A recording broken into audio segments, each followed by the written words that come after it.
Good morning, everyone. Welcome to the First Unitarian Society of Milwaukee. I'm Reverend Kimberly Tomczyk Carlson, and I am so pleased to serve you as your Minister of Religious Education. We welcome people of all genders, sexualities, ages, races, ethnicities, histories, and bodies.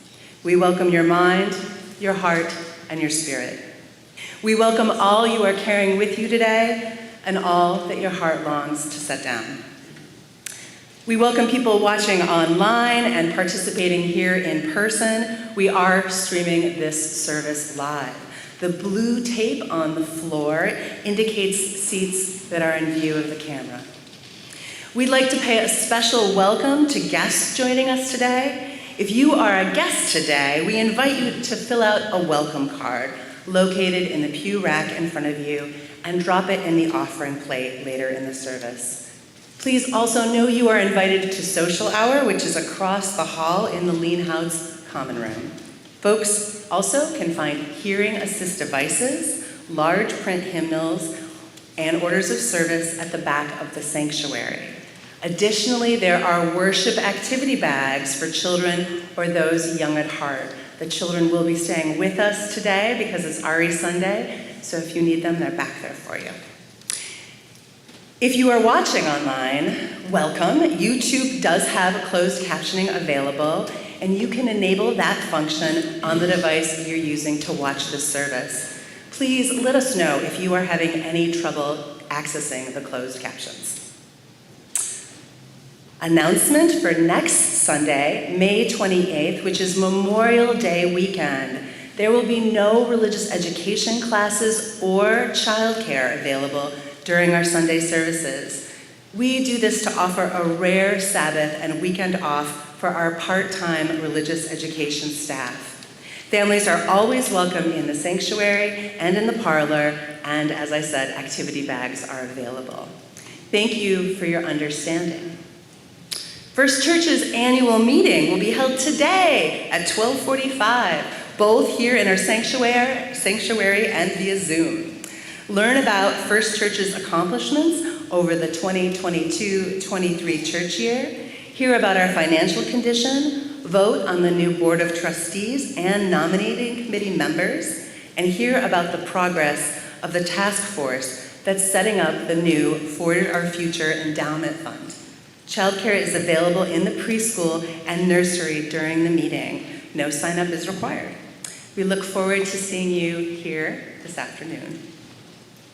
Please now, I welcome you to our worship service by inviting you to join me in our unison affirmation of our mission. The words are in your order of service. We gather to nurture the spirit, engage the mind, and inspire action. I invite Nolan Waters to the pulpit.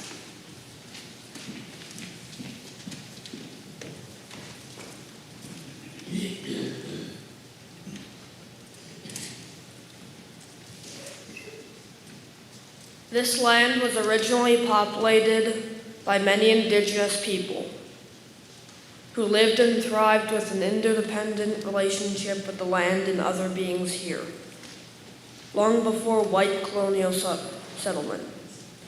We acknowledge in Milwaukee that we are on traditional Potawatomi, Ho-Chunk, and Menominee homeland.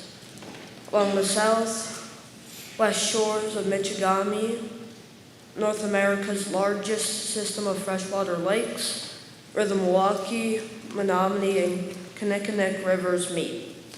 The people of Wisconsin's sovereign Anishinaabe, Ho-Chunk, Menominee, and Oneida and Mohican nations remain present. Many indigenous people are still here and are still connected to the land. We acknowledge the Native people of Wisconsin with the intention of grounding us in truth and our shared history, and the goal of healing the harm that has been done and continues.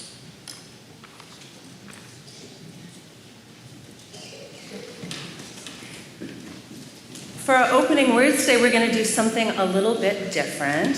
These are the opening words that we use to start every single one of our religious education classes, and there are hand motions to it as well, and the words are in your order of service. We're going to do it together. The kids know this already, so if you're a kid who knows our opening words, I want you to stand up so you can show the adults how it's done, and I'm going to do it up here. Are you ready?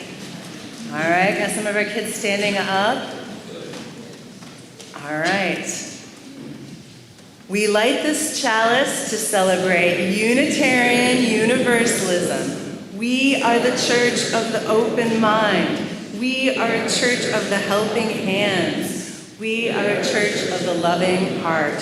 Together we care for our earth and work for friendship and peace in our world.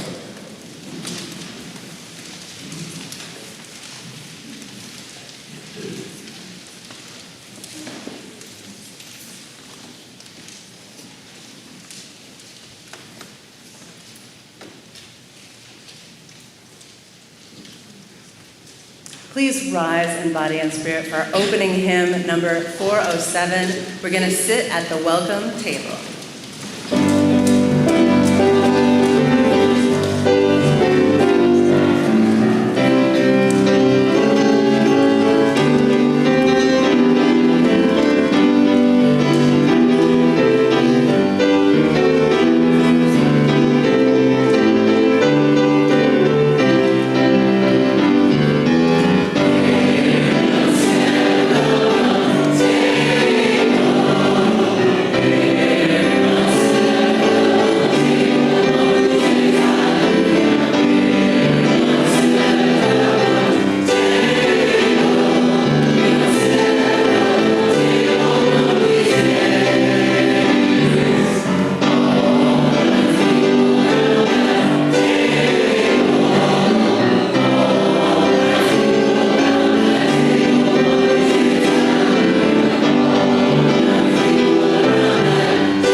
Welcome to Religious Education Sunday, our first church faith formation celebration. Each year we take the time together in our sanctuary to recognize all the learning and growth and dedication of the many good people who contribute to our religious education program for children and youth that take place on the lower level of our church each Sunday. Typically, we prominently feature one of our youth who are graduating and moving into adulthood, and they grace us with the discernment of their beliefs in a credo statement. However, this year, with no graduating youth, we instead are taking this opportunity to share with you a larger picture of our religious education program by sharing some of the experiences of our wonderful teachers and children who have spent this past year together. Unitarian Universalist religious education does this rare and wonderful thing. It brings people together across different generations to creatively explore what we value as liberal, progressive people of faith through story and songs and art making, just social justice engagement, game playing, and deep listening. There are few places outside of a school where this happens in our world.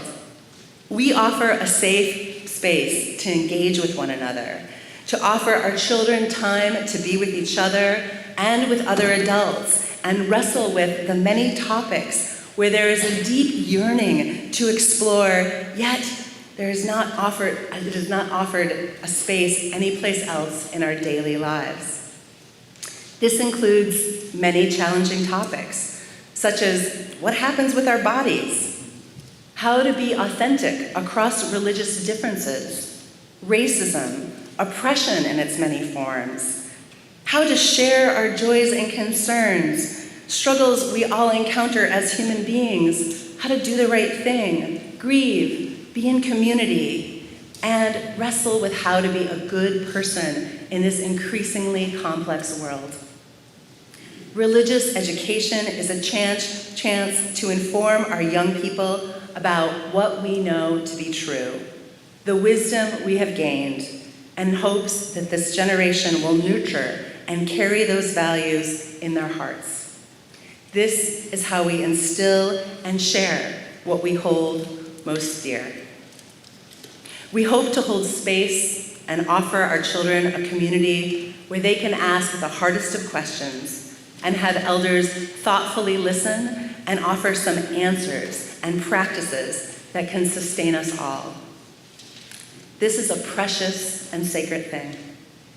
We know that children and youth who have additional relationships with adults other than their family as resources gain confidence and benefit from the support and wisdom of a community of caregivers.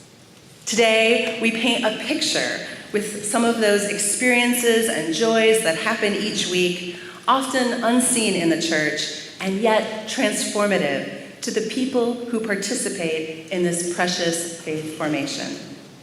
It is a tall task, and we begin by acknowledging the time and the energy given by the people who have made this happen all year round. I invite Stacy Kanan and Stacy Theme, members of our children's religious education team, to the pulpit.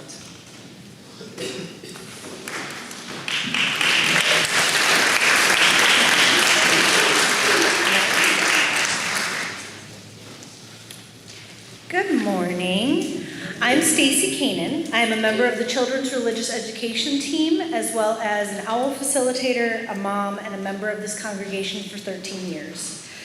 On most Sundays, our volunteers, children, and youth head down to the second floor, to the lower level, during the second song of the service in order to move to our religious education classes. The adults who go with our children and youth on Sundays are extremely important, both to the children who accompany them and care for them, but also to give them a special space to create and allow them to explore their Unitarian Universalism values with their peers in a way that is accessible for their age and abilities. These people give up their time on Sundays to help ensure the next generation of UUs is supported and loved while they are here at church. We owe them an enormous amount of gratitude as they are responsible for breathing life into our RE program. The good news is you can join us and them in this fabulous activity during this summer in our Faith Formations Room and again next fall as our RE program takes on a new form. Experienced teachers and newbies are welcome and needed. Volunteering time a few Sundays is easy and enormously helpful. Add your name at the sign-up at the RE table in the common room. Hi, my name is Stacy Theme. I'm an RE teacher, OWL facilitator, and a member of the CR team, as well as being a mom and a member of the church for the past 13 years. We want to recognize all of the amazing people who made RE happen this year. I now invite everyone who volunteered in religious education this year to come up to the front of the sanctuary so we may honor you and to receive a gift. Reverend Kimberly has a token of our deep appreciation to give to you. If you helped in the nursery or the preschool, if you volunteered in one of our classrooms as a lead teacher or assistant for the RE lessons, or during one of our all ages together times, come on up. If you are an OWL teacher or helped us restart our 7th through 9th grade comprehensive sexuality education classes last summer, or became an OWL facilitator by going to a training this year, or you are currently teaching OWL to our 4th through 6th graders, we want you to come up here to be recognized and receive a gift. Don't be shy, even if it was only once or twice. You helped support our families, youth, and children.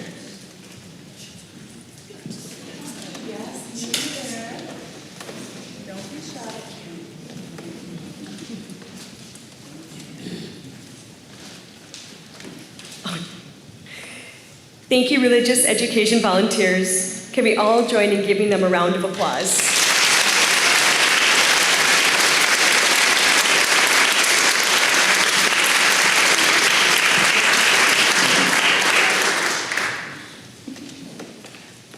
We have 2 more exceptional volunteers that we need to honor.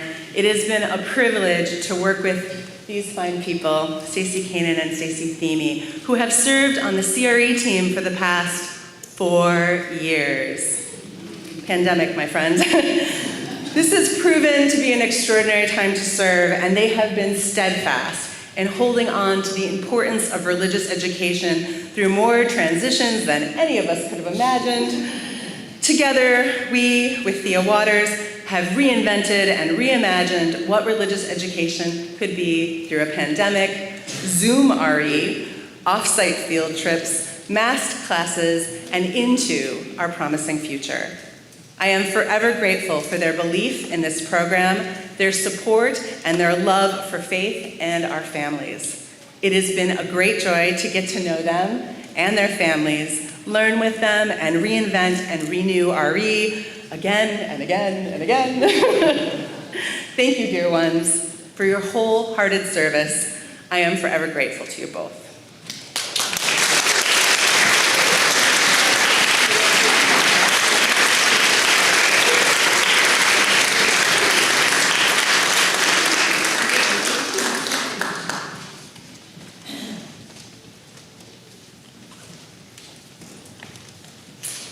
Connie Craig, come on.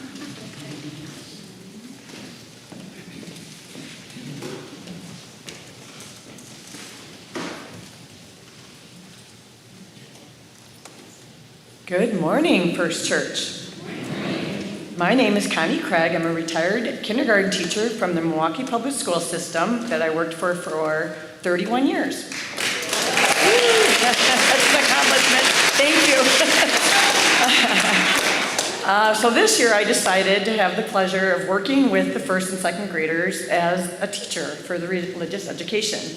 I was an assistant for many years, but this year I became a teacher. So each lesson that we did was based on rainbow principles, which stem from the adult principles. For example, the 5th principle, the right of conscience and the use of democratic process within our congregation and in society at large, is not very child-friendly. So we have the rainbow principle. And the rainbow principle is color-coded. And the color that we are going to be focusing on was blue for the day that I'm sharing with you. And it simplifies it that all persons should have a vote and a voice about the things that concern them. So this makes our UU beliefs much more accessible and child-friendly. So today I'd like to take you all downstairs to the lower level so you too can experience the joy of learning about the rainbow principles with the class. I would like to share one memorable day that I had with the children, with you. First, I want you all to please take a moment and give a high five, a handshake, a fist bump, or a hug to somebody who's near you.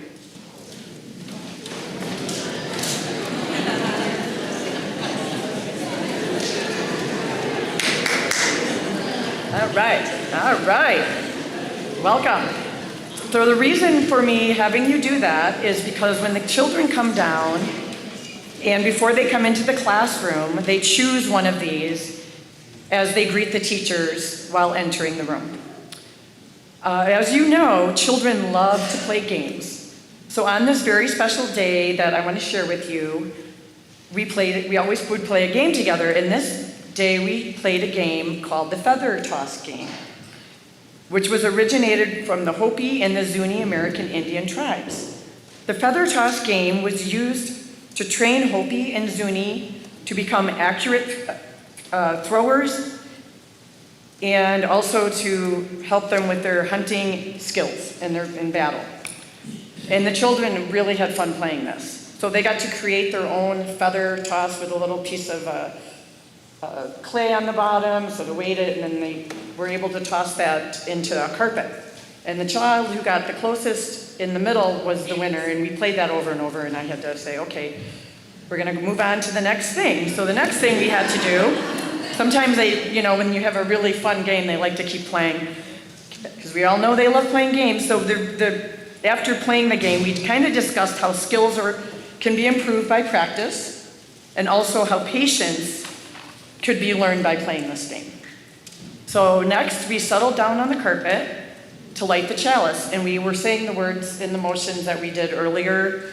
We would do that every class, the ones we did when we were lighting our chalice today. Next, the children would choose a rainbow stick, and they would creatively say their name with the rainbow stick, which was really fun. And after we would do that, we would introduce the principal. And the principle that I'm sharing with you today was the blue principle. People should have a vote and a voice about the things they care about. And each lesson would include a story. And the lesson today was in a book. It was a story that I read to them, so I invited them to close their eyes and use their imagination. Because it was like a folk tale, and it was explaining about how the Sioux Indians tribe of the Native American Indians explained how they began using the talking sticks in their tribal meetings. So in order to engage the children in listening, after the story, I would usually have them, before the story, I'd give them the questions that I wanted them to be thinking about. And the questions that I asked them before was, who in the story created the talking stick, thought of it, like why did they need to create a talking stick, and how did they use it?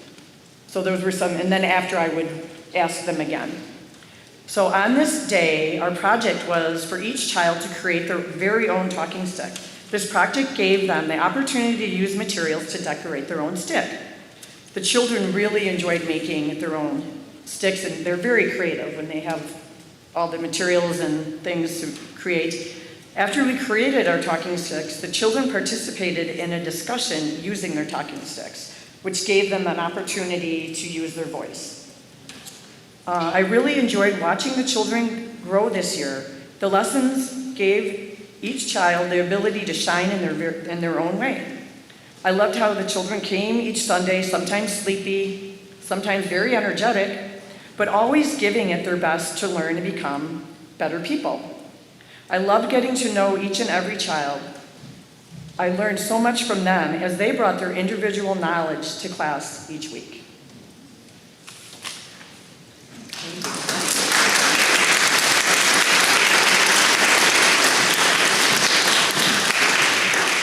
So for our next hymn, we're going to get to see those rainbow sticks. I'd like to invite all the first and second graders who've been practicing dancing with their rainbow streamers to come up and join our talented musicians. You're going to come up here on the dance floor for number 305, De Colores.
I now invite Thea Waters, one of our professors for our Magic and Mystery class.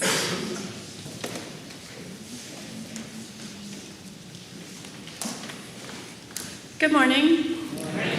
My name is Thea Waters. That's professor to you. My husband, Jeffrey, and I have been members of First Church since 2006. In 2009, we welcomed our only child, Nolan, who is now the awesome middle schooler that you met earlier in the service. Time has flown by, and over the years, I've been so appreciative of the RE program here at First Church. I have volunteered in various ways since becoming a member, including as a nursery helper in the very beginning, which gave me a pretty good hint of what babies were all about before I actually had to take care of my own. I've taught and assisted in classes for all age groups, sometimes with my son in the class and sometimes for a different age group altogether. I have served on the children's religious education team for the past 3 to 4 years. It's sort of fuzzy with the pandemic. I've also had a great deal of fun helping to plan and in turn participate in many RE events, hikes, picnics, parties. This year I've had the pleasure of transforming into a wizardly professor to become one of our rotating teachers of our Magic and Mystery class for the 3rd through 5th graders.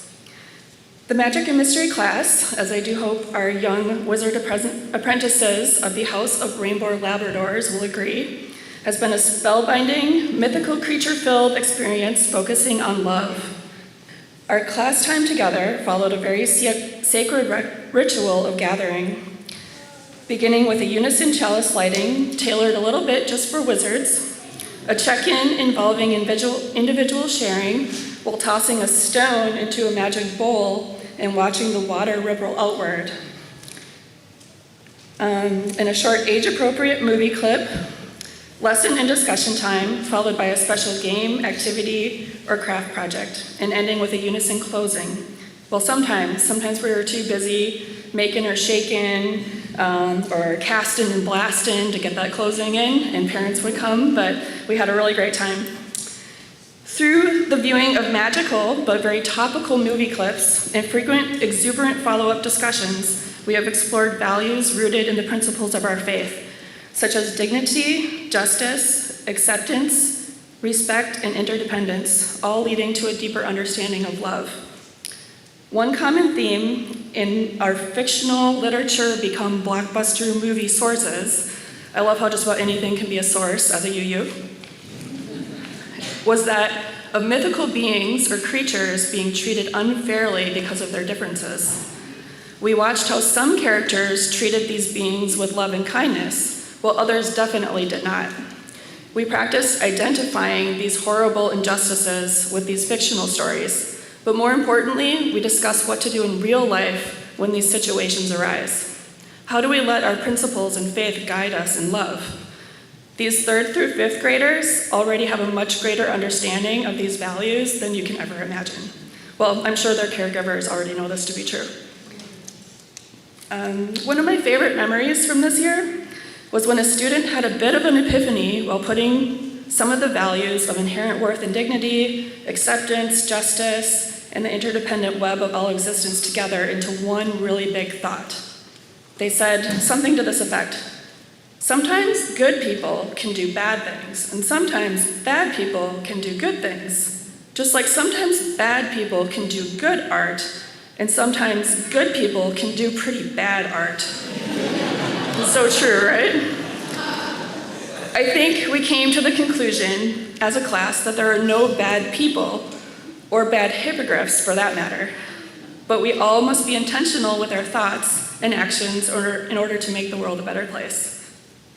I've had a marvelous time teaching this class and getting to know our congregation's children even better, and I am sure our other prestigious professors, Professor Desiree Pointer-Mace and Professor Angie Briss, as well as our many outstanding assistants that we've had all year round, that this has been an exceptional year. I hope that our young wizard prefects of the Magic and Mystery class of 2023 have a very whimsical summer ahead of them, and thank you so much for being such great students. I would now like to welcome our Magic and Mystery storytellers and singers, up to the dais to share the story that they wrote about this year. Everyone, please help me welcome the House of Rainbow Labradors.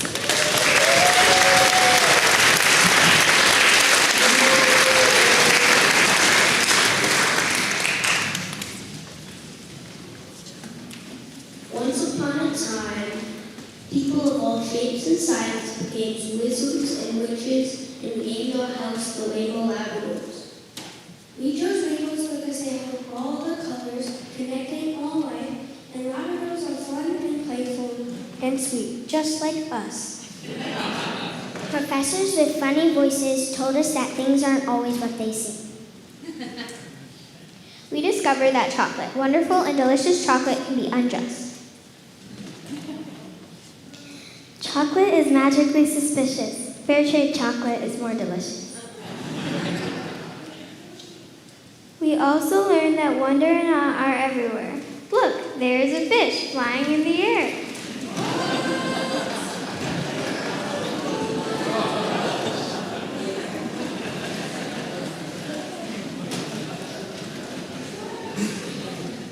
Chasing snitches was fun, and Riley flew into the air like the sun. But playing the game of Quidditch revealed that the rules are sometimes wrong. Fouls and fights need to be called out to make it right for everyone. We created a medley of magical creatures to help us face our fears, like those internal beasts that whisper mean things in our ears, and those external encounters, monstrously mean bullies that hurt our heart. We looked into our desires by making magical mirrors and letting butterflies fly free. On a happy note, as we grow, we, the Labradors, know that we can make the world where everyone gets a vote and is treated fairly. We also agree that we will promise to be people who treat every person and animal with kindness and respect, including hippogriffs. The end.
I'd like to invite Deb Salas, our Youth and Owl Coordinator. Come on up.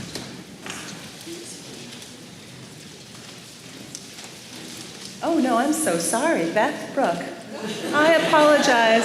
I had that moment of I saw Deb and I was like, come on up, Beth. I wouldn't want to skip you.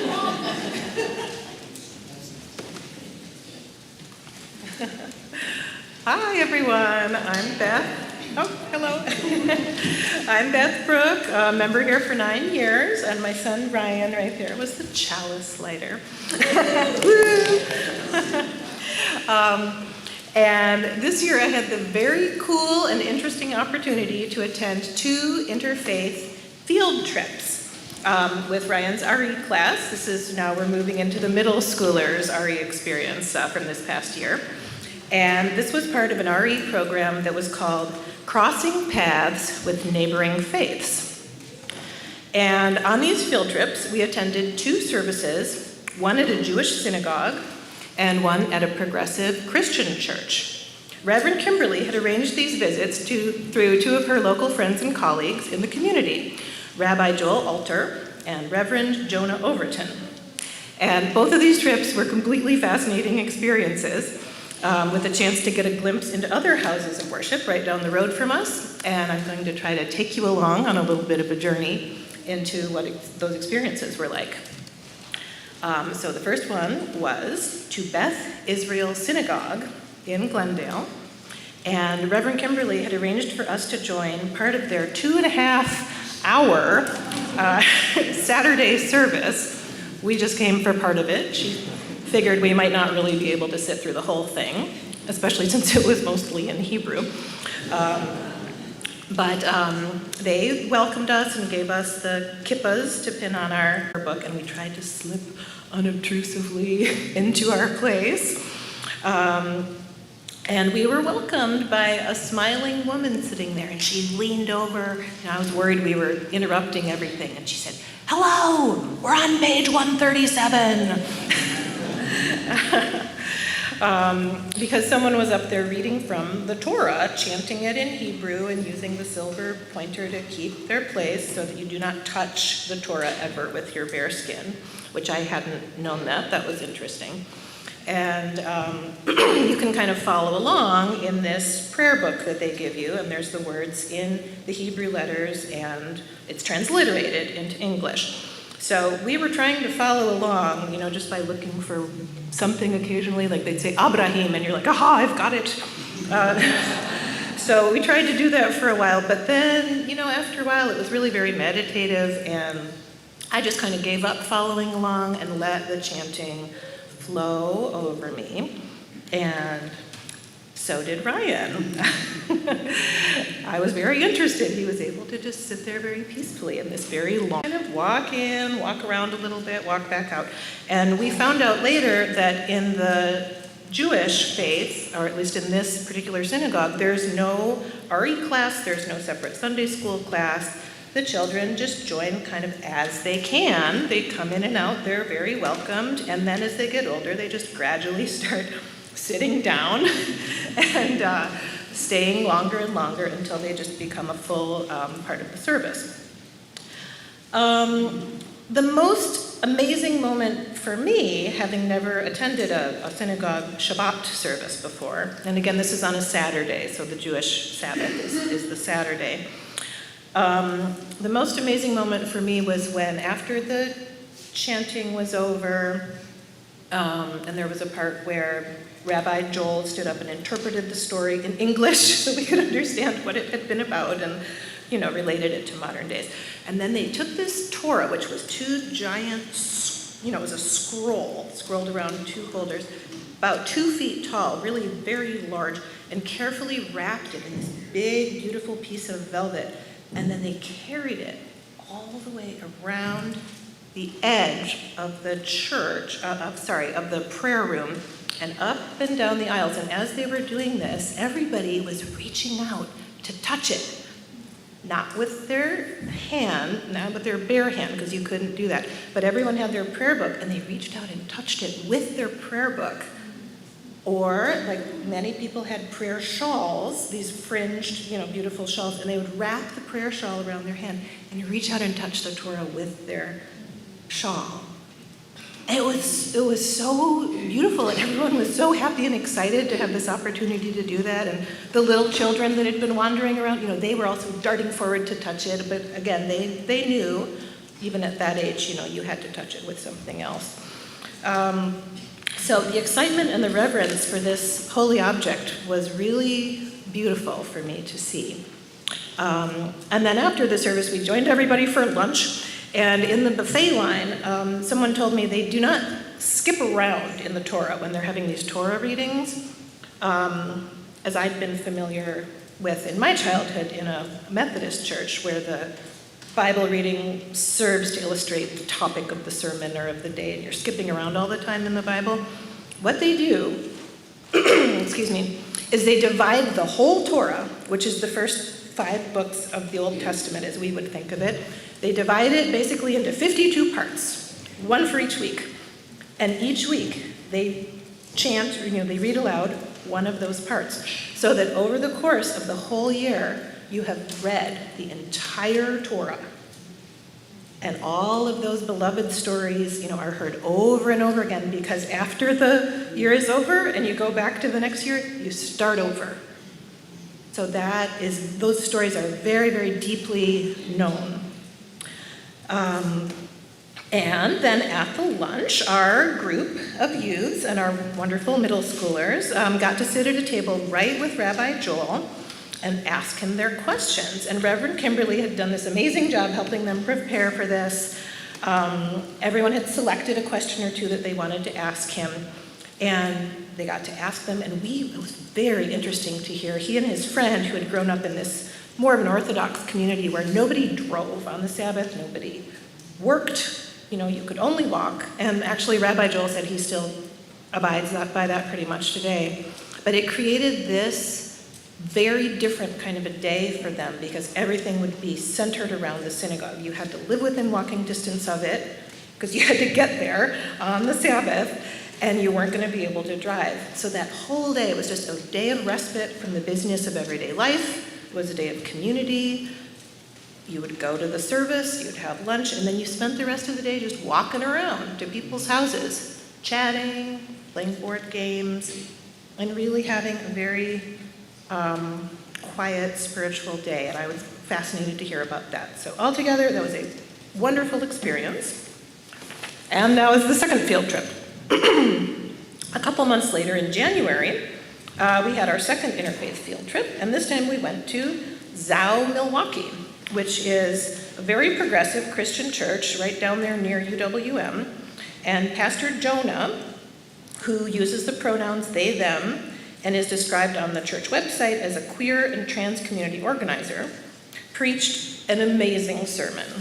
As the congregants, which many of them were young and tattooed and far hipper than I, sipped coffee right in the pews. They had a coffee station in the back of the church, and I didn't take one because I figured it was for afterward. And then I sat down and looked around and I'm like, wait, everyone's just drinking coffee during the whole service. This is awesome. And the service included a greeting time, which was much more laid back than the one I remembered from my Methodist childhood, when we would shake hands with whoever was in reach and say, "Peace be with you. Peace be with you." So what they did is Jonah encouraged everyone to take about maybe 5 minutes and just chat with whoever was near you and find out who they were. So that was a great opportunity. We had a chance to chat with some people sitting in front of us and find out their story. And then there was this sermon that I referenced. It was so good. It centered around John the Baptist, with words from biblical passages projected up onto a screen up front so you could read them. Jonah moved around in front of the church and immediately drew everyone in with a vivid description of how very weird of a character John the Baptist was. This was Jesus's weird cousin. And he lived out in the desert eating bugs. Jonah went on to develop a powerful message about how Christianity, their version of it anyway, welcomes and embraces everyone, especially those who do not fit into the mainstream. We all have a weird cousin, or maybe we're the weird cousin, Jonah joked, and everybody laughed. And, despite this sermon's topic being very firmly rooted in the Christian Bible, which generally does not move me emotionally, Jonah developed the theme so skillfully and passionately with their amazing down-home and straight-talking delivery, and then built to such a powerful message about everybody being worthy of love and acceptance, that their words struck a deep chord with me and suddenly brought me to tears, right there in the slightly battered pews of Zao, Milwaukee. I can't remember the exact phrasing that Jonah used at that moment, but it was something like, "Don't you dare think you are not worthy just because you are not perfect." And I left church feeling that I had had a moment of unexpected insight and grace. And I wasn't expecting to feel that going to a Christian church service, remembering all those services from my childhood, which were lovely, but I didn't feel that emotional impact in my memory. So I want to give a huge, huge thanks to Reverend Kimberly for organizing these outings for our youth. And I was very humbled and grateful to have had the opportunity for both of those glimpses into different faiths, each warm and welcoming of our visit and our curiosity, and each beautiful in their own way. And I'm so glad that our wonderful church has such an amazing RE program, and that I was lucky enough to get to tag along on these outings. Thank you.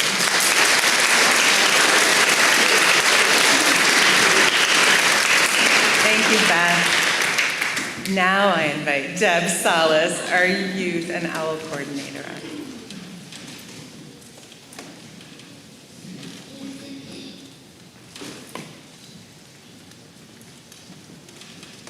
Good morning, everyone. Our Whole Lives helps participants make informed and responsible decisions about their sexual health and behavior. It equips participants with accurate, age-appropriate information in 6 different subject areas. Those are human development, sexual behavior, relationships, personal skills, sexual health, and society and culture. Grounded in a holistic view of sexuality, Our Whole Lives, which we also call OWL for short, OWL, not only provides facts about anatomy and human development, but also helps participants clarify their values, build interpersonal skills, and understand the spiritual, emotional, and social aspects of sexuality. This spring, we offered our grade 4 through 6 OWL program with 11 children participating. We are so very proud of these children, their parents, and our volunteer facilitating team who committed 8 Sundays and 1 Saturday of their lives to make this program happen. So I would now like to invite these children up here to receive a small gift from Reverend Kimberly.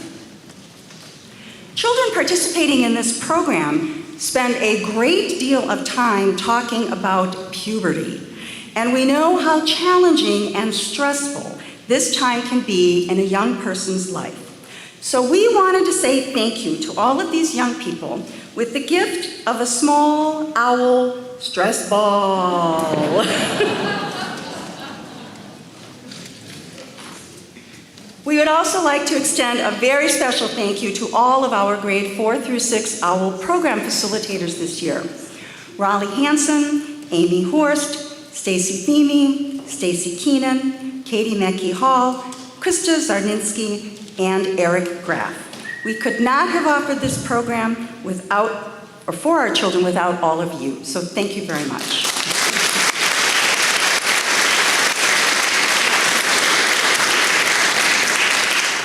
Also to let you know, we were able to host 2 OWL trainings here at First Church this past church year. And we trained 10 new volunteer facilitators for our grade K through 12 OWL programming. And we are very grateful to all of these volunteers for dedicating their time and talent to our children and youth. These weekend trainings are extremely intense for the participants and intense for us as hosting. a hosting congregation as well. So I wanted to let you know about that.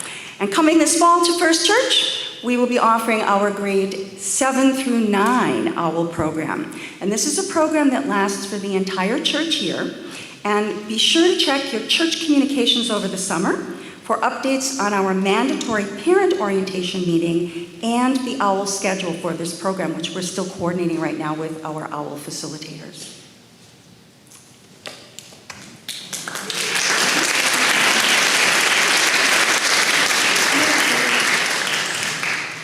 Kaylee Theme is going to read our offering words.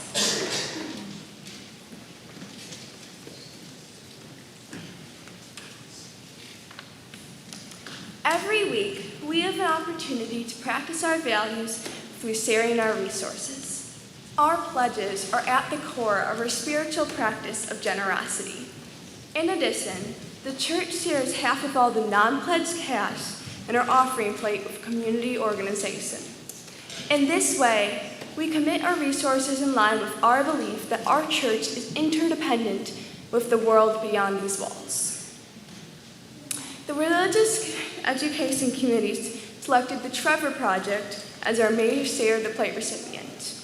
The Trevor Project is dedicated to building a safer, more inclusive world for LGBTQ+ youth, for youth to see a brighter future for themselves. As the Trevor Project celebrates its 25th anniversary, LGBTQ+ young people in the U.S. face dangerous rhetoric and frequent legislative attacks, including a record number of bills targeting transgender and non-binary youth. Counter these potentially life-threatening challenges with a donation to our Share the Partner this month, the Trevor Project. Our offertory will now be gratefully received. Thank you.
Thank you for the beautiful music, Miles.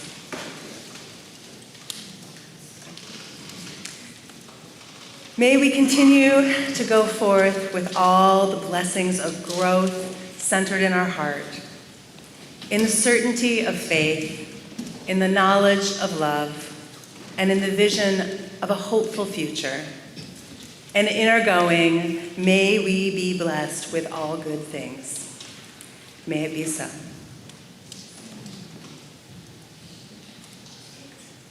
I now invite you to rise in body and spirit for our recessional hymn, number 1018 in the Teal Hymnal, Come and Go With Me.